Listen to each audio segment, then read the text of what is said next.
Randy. Hello, AFT. So again, my name is Keron, Blair. I'm the National Director of the Alliance to Reclaim Our Schools. There is no doubt in any of our minds that public education, labor unions, and community organizations are under attack. That assault has been a decades-long attack on our most valued institutions. That attack has seen the dismantling of public education and a sustained efforts to break unions across this country. As Randy would say, we met a couple weeks ago, and she talks about their theory of the case about what needs to happen is we need to do more testing, we need to have more charters, more privatization, and we need greater competition. The Alliance to Reclaim Our Schools is a national force that shares a counter vision, a unified vision to push back against those who attack public education, and our goal is to forge a new and bright future.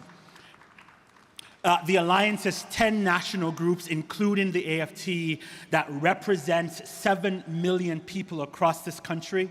Those are parents and teachers and students. We are, at this point, the most unified and authentic voice of all of the constituencies that are concerned about public education in this country.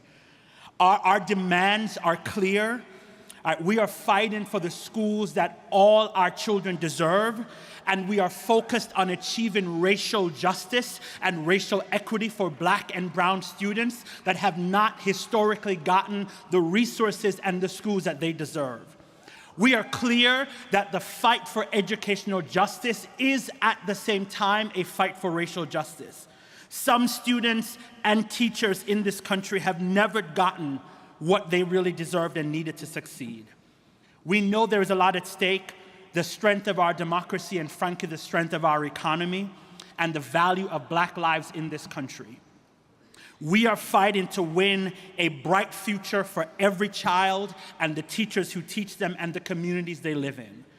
Our goals, yes, it's okay to clap. We are demanding learning over testing. We are demanding that teachers have the space to be creative, right, and to inspire children to learn. We are demanding an end to the school-to-prison pipeline. We are demanding positive discipline and restorative justice. We are demanding the resources and the investment in public education that we know it takes to make schools work in this country. And we know that what is happening in our country as it relates to public education is the direct result of decisions to divest from our schools and our communities. And we are calling for reinvestment, and we are committed to that fight. In the coming months and years, just this year, AROS organized walk-ins that we mobilized over 70,000 parents, teachers, and students to show up at schools to lift up our demands across this country. And in the coming years, our strategy involves mobilizing more people, shifting the narrative so that when we say public schools, people understand that as a human right. When we say labor unions, people understand that as necessary to our democracy. And a big part of our work is to build local coalitions in cities and states across this country that can unify parents, students, and teachers and fight at the city and state levels to ensure that all our children in every zip code have the promise of a great public education in this country. And one of the places where this work is happening in the most incredible way is in Los Angeles, and I want to call up Alex to talk about that work.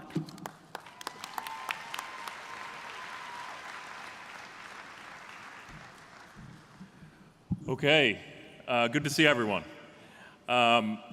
And first I want to say, a little bit off topic, but not really, the 34,000 members of United Teachers Los Angeles this year, a couple of months ago, gave a great vote of support and confidence in this body, in this organization, the American Federation of Teachers. We had, by an 82% count, 82% of our members voted to increase their dues by 33% and to fully merge as an NEA and AFT local.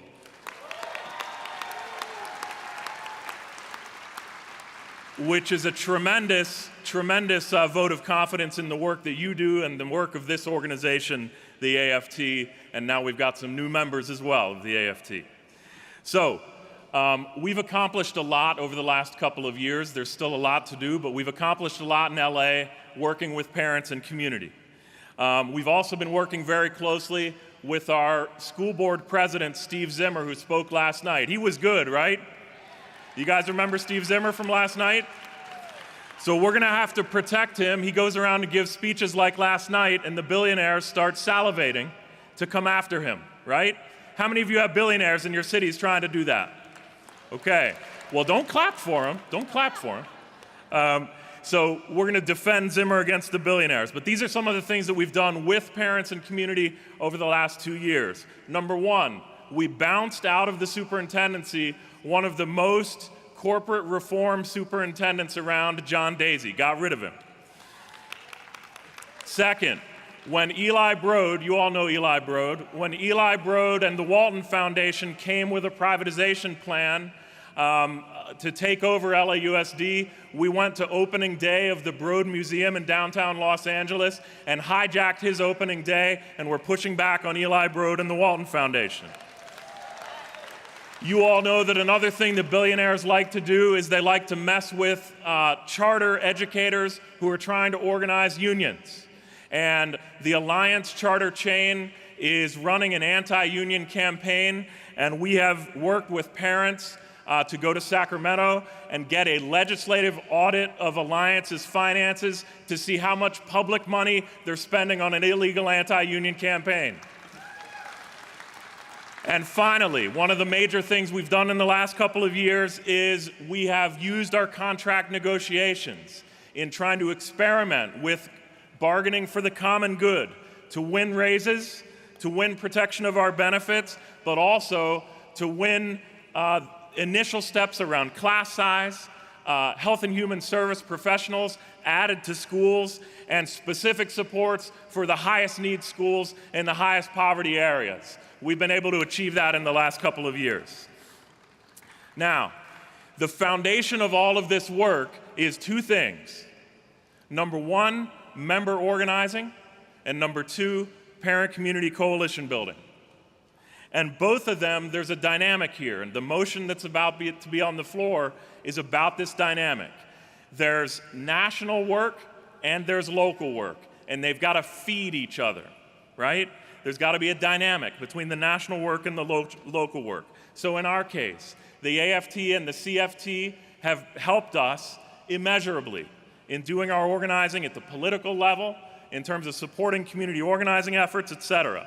And AROS, which Keron talked about, has been another major support for our work from a national level, letting us coordinate with 60, 70 other cities to get best practices and ideas about how to do parent-community engagement. AROS is a national organization supporting local organizing in that sense. And so what we were able to do on February 17th, there was an AROS Day of Action across, I believe it was at that time, about 40 cities. We had 200 of our schools do walk-ins, like Keron talked about, talking about community schools, reinvestment, that teachers, educators, parents, students should be driving the education debate, not billionaires. We had 200 schools walk in, almost 20,000 people participate, largely parents, students, and community members. Randy was there at Hamilton High School with us for that, and across the country, almost 40,000 people participated. So AROS is doing major national work that supports local organizing. You know that every national movement in history that we study in history classes is sparked by local actions. Think about Selma, the movie last year. Selma shaped the civil rights movement. Think about Seattle in 1999 and how much Seattle shaped the labor movement and the environmental justice movement. AROS gives us an opportunity to use local actions to build a national agenda and to use national strength to help our local actions, because we've got to build power on multiple levels. We've got to build power at the local level, we've got to build power at state levels, and at the national level. So that's what this is about.